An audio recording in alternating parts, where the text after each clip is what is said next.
আমার দোস্ত পাড়া মাসুদ নাটোরে যায় তেল নিয়ে ধরা খাইছে। কেমনে কি হলো এটা আমি কইতাছি ভিডিওর মধ্যে।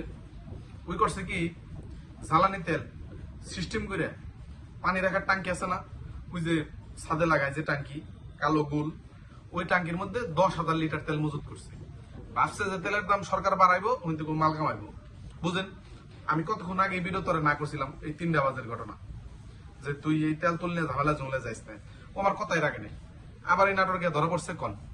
এখন আপনার এলাকায় ও খুঁজবেন এই মাসুদের কোন তেলের ট্যাঙ্কি মজুত করতেছে কিনা, এটা প্রশাসনে জানাই দিবেন যে উমুকে মজুত করতেছে, এই 2 নম্বরে করতেছে। তেলের দাম আসলে দেশে বাড়ে নাকি?